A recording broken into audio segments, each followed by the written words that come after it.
you have to get your body right. You have to get your mind right. You've got to get yourself right, because yourself is the biggest tool that you have to create this vision that you're trying to create. So become highly skilled at what it is your role is, and execute and produce the proper result at the best level, better than everybody else in your company. Okay, when you're the best, the truth of the matter is you get preference. You don't get preference when you're sixth. You get preference when you're number one. You get trust when you're number one. You get respect when you're number one. That's the reality. So if you're running your job at a mediocre level, don't expect anybody to put their hand out and try to help you along, because they're going to assume you're not bought in anyway. Right. Okay. So you have to handle business first of your own responsibilities. Okay. So you have to work off this mentality of, I have to be undeniably the best person in my role, to where it's impossible to ignore. That's what undeniable means. Impossible to ignore. And when you're impossible to ignore, you're valuable, whether you're valuable here or there or anywhere else. What is up, guys? It's Andy Frisella, and this is the show for the realists. Say goodbye to the lies, the fakeness, and delusions of modern society, and welcome to motherfucking reality, guys. Today we have Q&AF. That's where you submit the Q's and we give you the AFs. Now, you can submit your questions a few different ways. First way is, guys, you can email those questions in to askandy@andyfrisella.com. or you can go on YouTube in the comments section on the Q&AF episodes, and you can ask your question right there in the comments, and we'll pick some from there as well. As we move through the week, you're going to see different formats of shows. We're going to have Q&AF, which is right now, and then we're going to have CTI, which is Cruise the Internet. That's where we put up topics on the screen. We talk about what's going on. We speculate on what's true, what's not true. And then we talk about how we, the people, have to solve some of these problems going on in society. Other times, you're going to get real talk. Real talk is just 5 to 20 minutes of me giving you some real talk.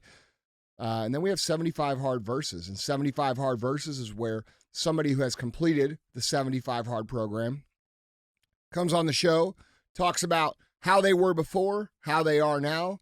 We talk about how you can do the same that they've done using the 75 hard program and get your shit together. If you're not familiar with the 75 hard program, it is the initial phase of the Live Hard program, which is available for free at episode 208. It is the world's largest mental toughness program ever, and it's free. There is a book about this. It's called The Book on Mental Toughness. You can go to my website, andyfrisella.com, and you can get the book.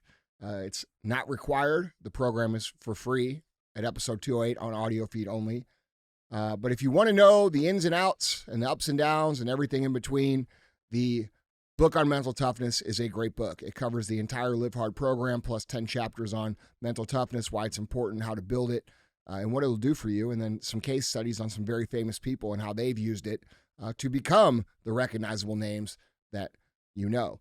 So, with all that being said, we have this thing called the fee. We're going to say pay the fee. What that means is support the show. All right. We don't run ads on the show. We don't run ads for the show.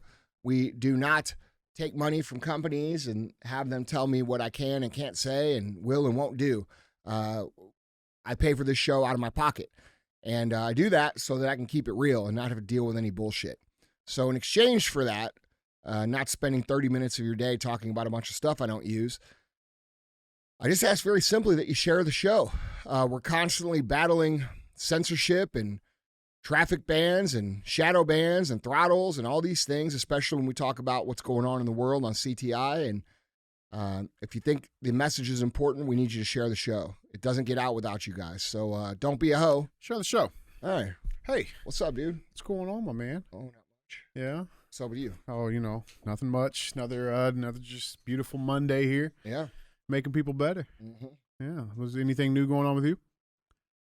Nope. Yeah. Are you ready for the summer? I think so. For some sun and some heat? Yeah, I'm pretty. Listen, here in the Midwest, dude, like we get the gray. The gray is what bothers me. It's not months of it. Yeah, it's not the cold. It's not the weather. It's the gray. Mm-hmm. And it's nice that we're moving into the springtime months. There's been a couple days where I've been able to get the Lincoln out and kind of cruise with the top down and get some sun on my face, and that feels good. I'm ready for the shirtless cardio session. Yeah, me too, bro. I love that. That's my favorite part, especially when you come with me. Yeah, right. Yeah. So, I'm kind of tired of looking like powder over here. Yeah. You know, I mean, I got to get my tan going. it got a little light. Yeah. Got a little light. I know, bro. I can feel it. I feel see-through. So, well, I mean, it could be worse. It could be like my diet. yeah, I think it's affecting my swag. Is that what it is? Yeah. Yeah, it was definitely affecting the credit score. Let's get into it, man. I got some good ones for you. All right. Let's dive into this. Guys, Andy, question number 1. Andy, I have recently made the decision to switch my mindset from trying 75 hard to doing 75 hard. This decision and change of mindset has made an unbelievable impact on my life in a very short amount of time. I am a 25-year-old business owner in my 4th year of business and recently discovered through this change in mindset that I have been operating the last 3 years without a clear understanding of my purpose. Thanks to you and 75 Hard, I was able to search my soul and find this purpose. I finally find myself operating towards something bigger than monetary gain, but I'm having trouble setting a long-term goal that aligns with my purpose. My question is, how do I come up with long-term goals that align with purpose? How do you do that? Well, look, it's impossible to be driven. It's impossible to be motivated and feel good about what you're doing if you don't have a purpose. You know, we have all these people talking about how burned out they are all the time, right? And really, it's not burnout. It's the fact that they don't really understand why they are doing what it is that they do. And if I were to tell you, hey, come over here and just start hammering nails in the wall and just do that until I tell you to stop, after an hour, you're going to be like, this is fucking terrible. But if I were to tell you, hey, we're going to put all these nails in the wall because it's going to be part of this bigger project that we're working on, you would start to feel a purpose around why you're doing what you do. And so having people clearly define their purpose is a big deal when it comes to feeling good about the work that you're doing and moving forward with speed, with momentum, with vigor, with enthusiasm, which is what creates the best work. So it's super important that people, you know, figure out what the fuck that is. Because if you don't, most people don't, they live their whole life in this really miserable existence where they don't feel good about what they do. They don't really understand why they're doing it. It feels torturous because there's no real outcome to why they're doing what they do. And most people never just take a minute to stop and say, hey, this is why I'm doing this. And so I would highly encourage that for anybody at any age, at any point in time in their life, if they want to feel enthusiastic and happy about what the work that they do. And also if they want to produce the best work. Now, how do you figure out what your long-term goals are? You know, most people think about their long-term outcome and then they build their purpose around that. You know what I'm saying? So it sounds like this guy's doing it a little backwards. Okay. But everybody I know that builds big stuff and does great things and is happy in their life and fulfilled and excited, they have a long-term outcome in their mind, and then they break it down into small steps in order to get to that long-term outcome. So you have this big vision of what it is you're trying to create. You break it down into step by step by step by step, working it backwards from years in the future to where you are now, and then you start executing those steps. This is pretty much second nature to anybody who's doing anything or has done anything. This is how it works. And so I'm not real sure what he's asking when he's saying, I found my purpose, now I got to figure out my outcome, because typically it's the other way around.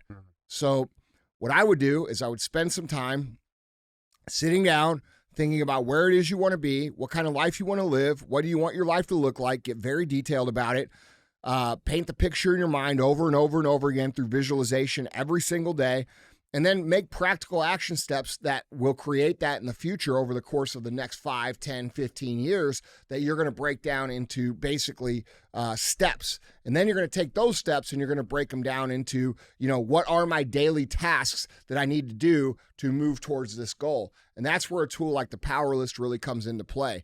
If you're unfamiliar with the Power List, you go to audio episode number 16, and it will explain the Power List system. It's a free system. You don't have to buy anything. There is a journal of it on my website, but it's not required. You can use a notebook, and it just explains how we do exactly what this person is asking. So we break it down into critical tasks that we execute every single day that compound over time and end up creating the outcome that we're looking for. But if you don't know where you're going, it won't work. So you have to decide where it is you're trying to go from the beginning before you really start to break it down into a plan to get there. I mean, like, dude, if you don't know where you're going and you're going to get in your car and you think you're just going to find your way there, how would that happen? It wouldn't. It would be impossible. So we have to decide where we're going, what's it going to look like, and I would encourage you to develop that vision without limitation. If you could be anything, if you could build anything, whatever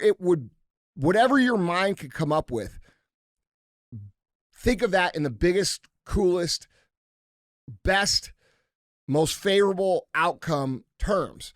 Because what happens usually when people think about what it is they're trying to create, they're in a place in the beginning where they don't have that much confidence and they don't have that much belief in themselves because they've never really built anything. And then when they set out to try and build the vision of what they want to build, they end up saying, oh, I'd really like to do this thing, right? But like, I don't think I could do that. That's not really within my capability. Right. And so they shrink the vision down to this like small vision, and they're failing to understand how long life is and how much progress you can make in a relatively short amount of time, 5-10 years. And so, and it's impossible to know that when you're 24 years old or 25, right? You don't really understand how quick things can happen because on a daily level, a weekly level, a monthly level, progress feels slow. But if you're dedicated day in and day out and you're executing critical tasks day in and day out, the amount of time in years is relatively fast. So, people underestimate the amount of work that they can do in like 5 years, right? And they overestimate the amount of work they can do in 6 months, which puts them in this like unfavorable mindset, which is just not accurate with how things really work. Mm-hmm. So I would encourage people to sit down, create the ideal outcome. What would that look like? What would it look like if all of your dreams came true? What would it look like if you took that company that you're working on, or that position that you're working in, or that company you're working for? What would it look like if it was like ideal? Like if you could walk in there and say, holy shit, this is the coolest thing ever. What's that vision? And work from there. Because if you go after that vision, the chances are the outcome's going to be very favorable to what you're trying to do. Because likely you're going to fall a little bit short. That's just the way goals are. Mm-hmm. Most people don't ever actually achieve their big goals. They just get pretty close. Pretty close is still fucking amazing, right? Yep. So that's my take on that. Get clear on your purpose, get clear on what you're trying to do on the outcome, break it down into small actionable steps on a daily basis and execute. And eventually that'll come to fruition. I love this. Let me ask you this, because I feel like, especially for younger people, man, like just in general purpose, I feel like it's either one or two things. Like people either like overdrive it, right? Or they severely diminish its value, right? And I've heard you mention before, that purpose evolves, right? And so can we just touch on that a little bit, especially for somebody that's 25 years old? It's like, the purpose that you may have now, it may be a real purpose right now, bro, in 10 years it might change. Yeah. Well, typically when people first get started, their purposes are more selfish, and that's not a bad thing. That's okay, right? You're having trouble paying your rent. You live in a place you don't want to live. You're driving a car you don't want to drive. You don't have the lifestyle that you want to have. And so typically most people will start with that level of purpose. I want to take care of myself. I want to get myself to this place. And they will focus on that. That's okay. All right. Because what happens is once you start to take care of those things, you start to realize that the purpose is bigger than yourself. And you start to understand that this is actually not about me now. This is about other people around me. And so the purpose generally shifts from in the beginning of the success journey, whether you're an entrepreneur or an entrepreneur, or whatever it is you're trying to do, they're selfish reasons. I want to live a better life. I want my life to look like this. I want to do these things. And then as you achieve those things, you go through this like process where, you start to realize, well, I got all these things now what? And people will typically go one of two directions at that point in time. They will either say, I have everything and I'm bored and I'm miserable and I'm depressed because I did all the stuff I wanted to do.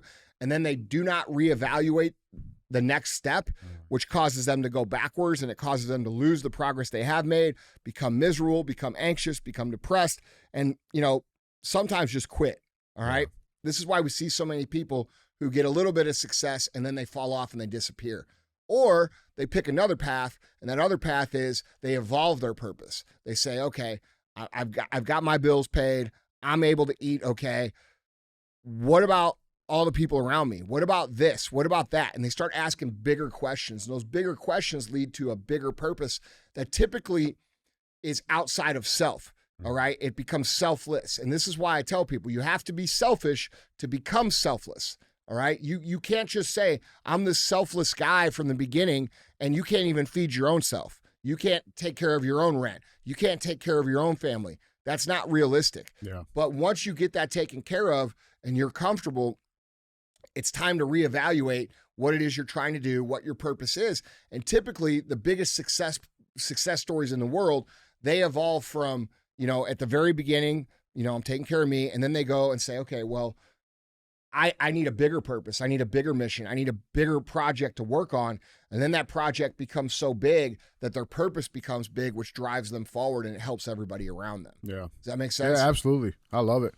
And it's also it's like that dog and hunger that you have trying, while you're in that selfish stage. Yeah. It carries right over. Yeah, if the vision's big enough. Yeah. When you recalibrate and you move into the bigger purpose, if that's big enough, you're going to actually be hungrier. Yeah. Because who are you more willing to fight for? Yourself or the person to the left and the person to the right of you? Yeah. All right. Most people will fight for the people around them way harder than they will fight for themselves. So it's very important to get to that point, and then reevaluate and not just fall off and think it's about you. I mean, we see this all the time. If you pay attention to people, you see this on the internet all the time. People who will, they'll become successful. They'll get some success financially. Their lifestyle will go up. And then all of a sudden, you don't really hear from them anymore. Where'd they go? Oh, and then you find out 2 years later, they fell off and they got addicted to drugs and they just kind of went and ruined their lives. Well, that's because those people didn't take that next step. They refused to understand that it's not just about them, and they didn't expand their vision. And when you expand that vision to start including all the people that have helped you get where you're going, now you're going to war for a completely different reason, which is much easier to go harder at. Does that make sense? No, 100%. Yeah, most people will fight much harder for the people around them than they Yeah. will for themselves. Yeah.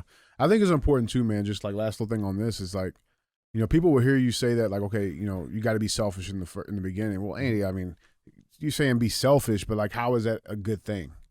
Right. But it's like when you think about the amount of impact that is generated, the amount of progress is made from that actions of being selfish. It's okay. Well, it's real simple. You have to get your body right. You have to get your mind right. You have to get your life right. You have to get your income right. You've got to get yourself right, because yourself is the biggest fucking tool that you have to create this vision that you're trying to create. So when you're getting that tool right, there's all these people that are going to want you to go do this, and they're going to want you to go do that, and they're going to want you to deviate from the plan. That's where the selfishness comes in. You say, no, I'm not doing that. I'm worried about this, right? Yeah. Then when you've built that and you've got some progress there and you have some momentum there, you're able to now take that tool and expand the vision and make it selfless. And that's how that works. Yeah. I love that, man. I love it. Question number 2. Guys, Andy, question number 2. Andy. Hi, Andy. I've been working as an individual contributor in a senior role within the HR function at my company for 2 years. I report to the director of my department, who reports to our VP, who then reports to the company's chief HR officer. This year, the chief HR officer is meeting one-on-one with everyone within the HR department to check in and discuss successes and opportunities within the HR area in which we work. My meeting's coming up in April. As an entrepreneur, how can I add the most value to this meeting? I feel so far removed from the C-level, and I'm struggling to find the best way to engage with somebody at the executive level. I want to make a good impression. I enjoy working at my company, and I aspire to grow my career here for many years to come. What advice do you have to best prepare? There's a couple steps here. One, become highly skilled at what it is your role is, and execute and produce the proper result at the best level, better than everybody else in your company. Okay. When you're the best, the truth of the matter is you get preference. People know. That's reality. Okay. Like, you don't get preference when you're third. You don't get preference when you're sixth. You get preference when you're number one. You get trust when you're number one. You get respect when you're number one. That's the reality. So if you're running your job at a mediocre level, don't expect anybody to put their hand out and try to help you along, because they're going to assume you're not bought in anyway. Right. Okay. So you have to handle business first of your own responsibilities. The second step there is to start anticipating needs. All right. If you want to move up, then you need to start anticipating problems that the people that you're working for have, and solving those problems before they're even problems. Okay. There's nothing more valuable than someone in an organization walking in and be like, hey, just so you know, I found this and this and this. Oh, and by the way, I already fixed this and this and this. These are done. That's super valuable. All right. We talk in this,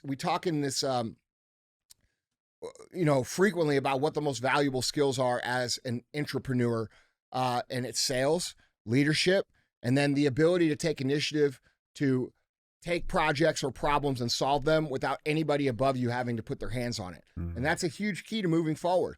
When you want to move forward in a career, it's not just do your job at a mediocre level. That's not reality. You'll never win that way. That's the standard of what most people think. Most people think if they show up, they put in their time, they execute at a mediocre level, that eventually time will pass and they will become a winner. That's not reality.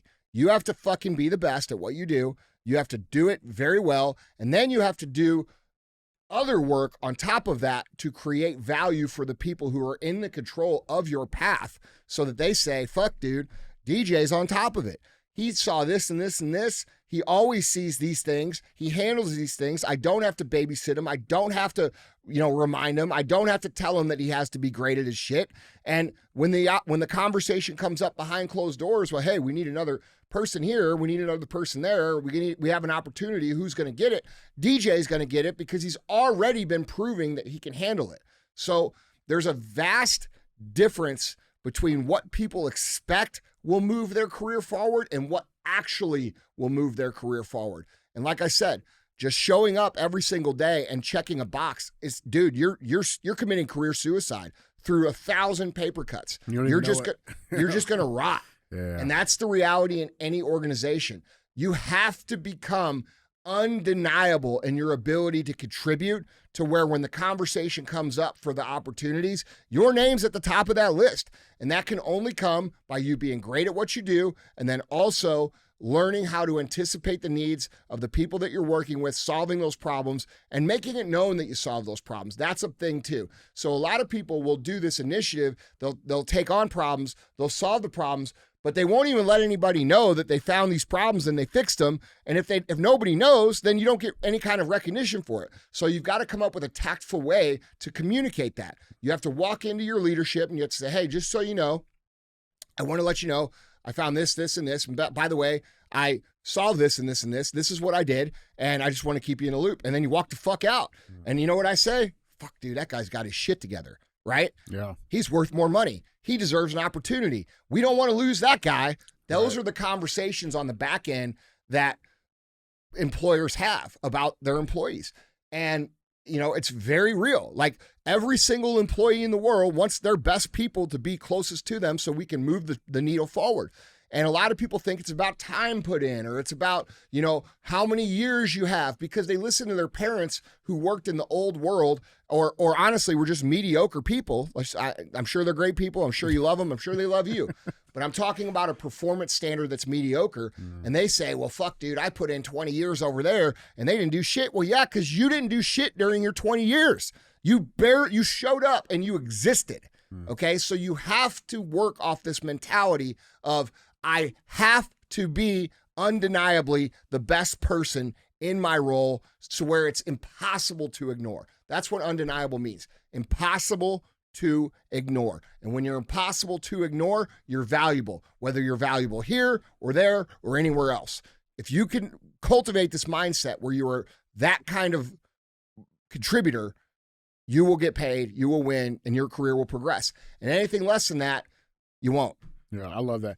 Let me ask you this from the entrepreneur standpoint. When you started, when your businesses started growing and you started, okay, now we have a leadership position that's in this place, and then now that leadership position, they have 2 teams, and there's leadership inside of those teams, right? And the chain of command started growing. What were some things that you made sure that you put in place to ensure a good, healthy chain of command, a good relationship to where there was no fear of talking up or from employees that are on the. Well, a lot of times, you know what I'm saying? Yeah, a lot of time. Well, first of all, anybody who's going to, this is a great question, by the way. All right.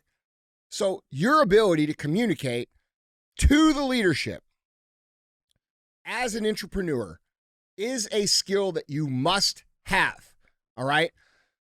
If you cannot have a direct conversation, if you cannot communicate to the people who are up the chain from you, you are way less valuable. You're not giving feedback. You're not giving us anything to work off of. And a lot of people, because they don't want to rock the boat, they will have concerns. They will have ideas. They will have issues. They will have solutions, but they won't bring them up. And because they don't bring them up, they don't get any value. And then they sit there and they fester and they get upset and they get bitter, and it's their own fault. Okay? So you have to understand your ability to communicate directly and clearly to your leadership is a valuable skill set in itself. So if you're sitting there in an organization, anybody's organization, and you're just stewing, well, you're stewing because you lack the critical ability to have a conversation that should be had. All right? If you can't give feedback, you're not valuable. If you don't tell what the problems are, you're not valuable. If you don't bring solutions, you're not valuable. These are real things, and people don't do this because they don't want to, quote unquote, rock the boat. Well, that's a skill set that you have to have. How can someone be valuable? How can someone move up? How can someone get a bigger position and more pay and a better career inside an organization if they will not fucking communicate? You cannot do it, okay? Because as leadership, we're looking out on the horizon. And let's just say we were in a battle and you're 5 miles over that way on the line and you're getting fucking killed. There's a problem. Okay? Yeah, right, you're getting fucking killed. Everybody's killing all your guys. You're getting shot and you won't say shit because you don't want to be seen as a rock in the boat. Well, now not only are you not valuable, you're a fucking liability to the team. Because you're getting motherfuckers killed because you can see a very obvious thing that needs to be solved and you're not doing anything about it. That is the opposite of the undeniable aspect that we're talking about. So communication is a huge deal. People have to develop it, and it's a necessary skill for you to move up in your career. And, a lot of times in organizations, people will say, well, the leadership, they won't hear my feedback. Motherfucker, you don't bring it. Right. So they assume that you won't hear it. So then they make up this narrative in your head and they say, oh, they won't listen to me. They won't this, that. They won't approachable. When in reality, they just didn't even develop their own communication skill. Right. Okay. So, and these people go and they have this problem at one organization, the next one, the next one, the next one, the next one. They have it in their relationships. They have it in their friendships, and they can't recognize that it's a them problem, not everybody else problem. Most of the problems you have is a you problem. That's reality. So, yes, you want to foster a good environment for people to bring feedback, but they have to understand very clearly that there is a difference between actual constructive feedback that helps what's going on or gossip drama bullshit. And that's a huge skill as well. If you're one of these people that just brings every single ounce of bullshit to the leadership without handling it, now you're even less valuable. So there's a nuance here. You have to know the difference between reality and real shit, and you have to know the difference between bullshit. And don't bring your leadership a bunch of bullshit that's gossipy and drama-y and this and that. Those things are your responsibility to handle, all right? The real problems go up the chain. And if you can delineate those two things and you can effectively communicate, you are far more valuable, especially if you can squash the shit that's stupid and handle the things that are actually real. And so this communication that so many people try to put on their leadership is actually an internal problem. And when you examine their lives, you will see that they have this problem in every single area of their life. like I said, they have it with their relationship, they have it with their friendship, they've had it at previous jobs, and they're going to have it at next jobs. And unless you develop this skill set of, one, being able to tell the actual feedback, two, being able to solve the problems before you actually go to them with the problem, three, knowing the difference between bullshit and real shit, unless you're able to do that, you're not valuable, dude. Yeah. Like, you're just a warm body holding space. So my advice to anybody out there that's sitting there and saying, I don't know what's going, bro, are you doing all these things? Like, really? Are you? Or are you scared shitless to say anything and do anything? Because that's something you have to overcome to progress your career. There's no high paying, high value, amazing career out there where the person that's in it can't communicate. It just doesn't exist. Don't happen. And a lot of people have this problem now because of social media. Yeah. Right? They're not good with people. They're not good having conversations. They're timid. They're afraid. Dude, we're talking in-person communication here, right? Okay. And so, like, dude, people will say, well, my leadership, they make it hard for me to get fit. No, they don't. They just don't want to be bothered with your bullshit. Right. They want to know that when you come in there, it's real shit. And so we have to fucking understand that most of these problems start within us. It's not out there. It's us. And if your leadership doesn't appreciate real direct feedback, then probably you should go to somewhere where they do. Mm-hmm. You know what I mean? But the likelihood of that is... Well, I don't know. I mean, there's a lot of shitty organizations out there. It depends on if you're in the right one or not. For sure. Yeah. It's funny because I almost think when you were saying that about, like you see a problem on the front line and you're not saying nothing, it's like people forget, like, hey, listen, that problem, eventually the top chain of command, they're going to find out about the problem. Yeah, and they're going to say, why didn't you do anything? How the fuck did you miss that? Yes, and then it makes you look bad. It fucking makes your stock go way low. Yeah. Yeah. It's just a simple change of mind, man. It's a different way of looking at it. Listen, dude, people have to understand. We have to learn that most of our problems come from within ourselves. And if we want to be valuable, we have to work on those problems and fix them and not project them onto other people. When you've worked 7 jobs and you say, no, my leadership sucks, it's not the 7 jobs, bro. It's you. There's a common denominator That's here. right. I think people don't understand how it is that they progress their career.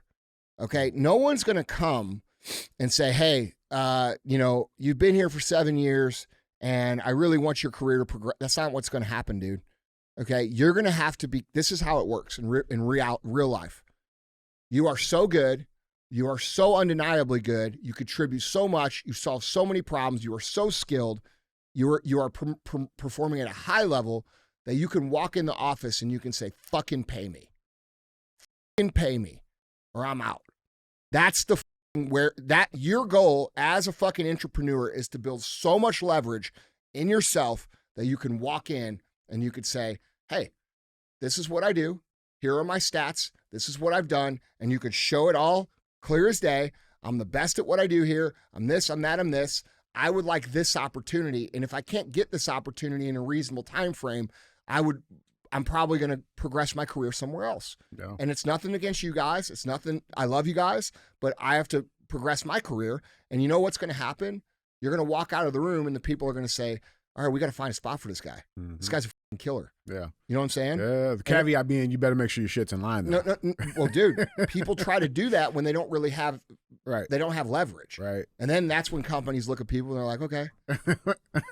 Yeah. You need a box? Yeah, right. Like, okay. Yeah. Like, okay. Like, yeah.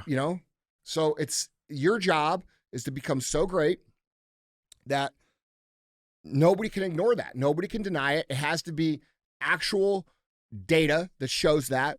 You have to have intangibles, a feeling, a cultural contribution, being a leader, being skilled, being able to communicate, being able to take initiative, solve problems. These are all things that drive your stock up. And if your stock is really high, you're in the driver's seat of your life. And it doesn't matter what company you're with. If your stock is high and you're good at what you do, you can go anywhere and you can be successful. Then the game becomes, where do I want to play? What team do I want to play on? Do I want to play on, do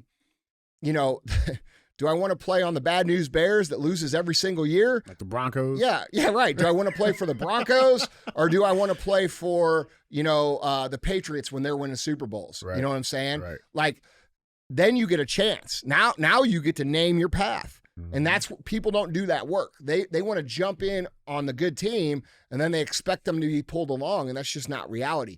Average players don't go to the University of Alabama and get pulled along into greatness. They become great, then they go to the team, and then they have to work to compete against really great players as well. So your job is to make sure you're great. It's that simple. I love it, man. I love it. Guys, Andy, our third and final question. Hey, Andy, do you think there is a point in living a high standard that can be taken too far when someone ostracizes themselves from reality? I have a buddy I speak to every day. He's got me into your show, and we're both currently doing 75 Hard.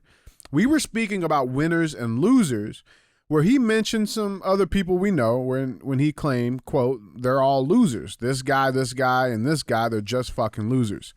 The thing that frustrates me about this is he and I know we each have a lot of work to do ourselves. So hearing him act like he's better than others was frustrating, and I was verbally disagreed with him.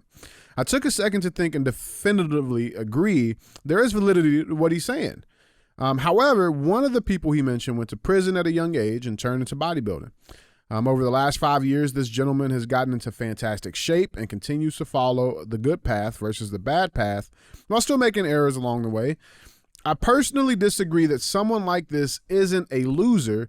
He may just not be a winner in the same vision my friend and I have. Do you believe there is room for different types of winners, such as how there is an Andy Frisella inspiring millions of people through his brands and words, and then you have the Iron Cowboy literally running ultra marathons, inspiring people through his work? What would you say to someone that is going down the path of excellence that thinks anyone who isn't working towards absolute excellence or simply doesn't even know what absolute excellence is yet is a full-on loser?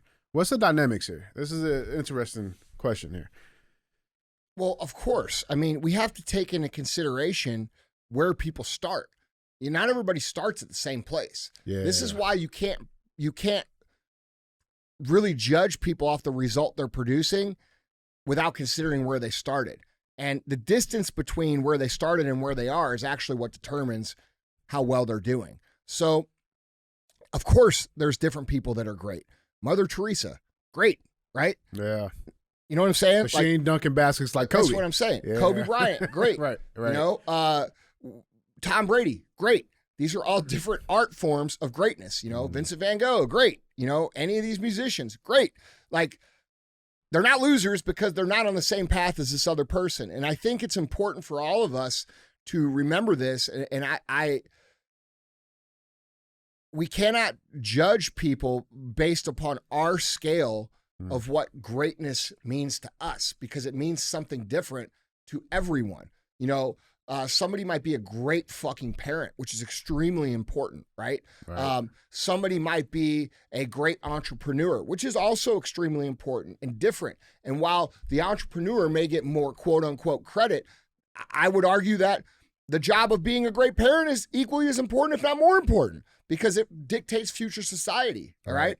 So we have to look at all of these things. And I don't think it's a good idea or accurate to paint with a broad brush when it comes to winners and losers, because we're all playing a different game.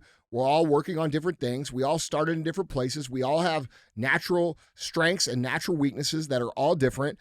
And as long as someone's trying, and as long as someone's doing the work, and as long as someone's progressing, they're not a fucking loser. Yeah. So, you know, I used to be very judgmental about people, you know, but what I've come to realize is what I'm telling you. You know, there's a lot of greatness in different levels, but I will say this: there are also fucking losers. Okay, so maybe your friend, real losers do exist. Yeah. You can't. There's a line here. You can't find the good or the, you know, you can't make you can't polish a turd. All right, that's what you can't do. Like, some people just suck. Some people are losers. Some people are never going to be to their standard. And personally, dude, when I look at like success being the pursuit of the fulfillment of your ultimate potential, as long as someone's chasing that, that's a noble thing. Because when you're pursuing success, dude, you've got to understand, you can never actually fulfill your potential. There is no end game. All right. if you start out on day one and you start pursuing what your potential is on day one, because you lack skills and lessons and understanding, your potential is X. Okay. Let's just say that. Now, as you go down the path and you say, I'm going to get to my ultimate potential, and it's where it is on day one, as you go down the path, you're going to have hardships. You're going to have lessons. You're going to have things that happen that result in new skills. Those new skills will expand where your potential grows on the back end. So now your potential is not X, it's X plus 2, right? Right. Or X times 2. So that's why the pursuit is so noble, because you can never really achieve it. Because at the end of your life, if you've committed your entire life to becoming better and better and better and better, and you developed this massive amount of skill set, well, now you're out of time. So the potential of what you could be is never actually obtainable, even though it's ridiculously great. And that's where it comes in, you know, teaching other people, bringing other people along, teaching them what you've learned. But I believe that that pursuit is extremely noble because you can never achieve it. And it results in tremendous good for you, tremendous good for people around you, tremendous good for society. And so when we think of like what success really is, we have to acknowledge that success in the ultimate form is actually unobtainable in the long run, because you're going to continue to expand your potential. The more skills, the more lessons, the more knowledge that you have, eventually time's just going to cut that off. Does that make sense? Absolutely. You're signing up for a never-ending journey. That's right. And that's the thing. That's why, like, when people say in entrepreneurship, I'm going to retire by 40. No, you're not. I made it. You're not. Yeah. Because if you do, you're going to be broke by 45. All right. The entrepreneurship, personal development, winning, this is an endless journey that lasts your whole life. It's a lifelong commitment. And too many people believe that there is a destination, right? And as corny as it sounds, it is about the journey. It's not about the destination. And as you go along the journey and you learn more and more and you make more mistakes and you meet new people and you do all these things and have new experiences, your ability to do more expands. And so, you know, we have to appreciate what it is that we're working on here. We're not working on a project that will ever actually be finished. We're working on something that is going to continue to improve, continue to get better, continue to produce results, not just for myself, but for other people. And that's the way the journey works. Yeah. I love it. It's funny. I was thinking when you talk about, you know, some people are just losers. Some people are just great at losing, you know. But I wanted to bring this up because I feel like, you know, anybody that's done 75 hard can attest to this too. Like there is a point in there where you do start looking around at people around you like, fuck, man, like these people aren't doing it. They aren't getting it. Like there is like I don't want to call it arrogance, but there's something there. Like, well, right? Like what is that? That's called the truth. Yeah. You're noticing that you're trying very hard, and you're noticing that people around you are not. Yeah. And it becomes very annoying because you're working your ass off and they aren't. And they're looking at you saying, what the fuck's wrong with you? No, right. What's wrong with you? Right. Maybe that's what this guy's going through. Like that's where he's at. Yeah. You know? So, you know, it brings awareness to the reality of the situation. And there are people in your life, and every single person that's listening to this life, who are losers. They don't try. They don't fucking do anything to get better. They just float through life. They don't contribute to anything. They don't build anything. They don't create anything. They're not trying to become anything. They're partying their life away. They're existing. And by the time they're 45, they look 60. And then they're like, well, this is just my life. This is what I got. No, bro, that's a cop-out. You chose this. You chose all that shit. Your result of your life is your own doing. You were just unaware that the choices that you were making were actually going to have a negative outcome that now you think you are stuck with, right? So it's a lack of awareness along the journey. You know, the best thing you could do if you're 20 years old is to realize that no matter what your friends say, no matter what the hippy dippy gurus say on the internet, no matter what the fucking spiritual guides say on the internet, the choices you make right now over the next 10, 15 years are going to drastically impact what your life looks like. And there's a lot of people out here telling people that that's not true. You got your whole 20s to fuck off. And you know what? Your 30s to fuck off. And you could start when you're 40. That's true. There's examples of that. You know, Henry Ford, Colonel Sanders. We could go on and on and on and on and on. Those are the anomalies.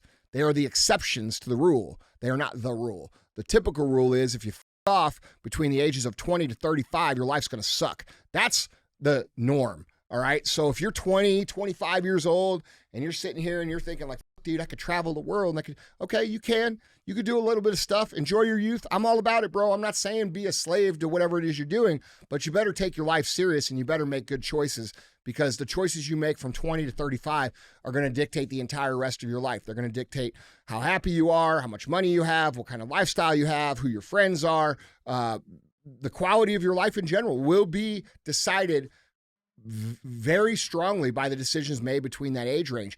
And you know what? You can do certain things after that. You can definitely do it, but it's just harder to do. Yeah. Yeah, I love it. So man. I love it. I love it, man. Well, guys, Andy, that was 3. All right, guys, let's go kick ass this week. Don't be a hoe. Share the show.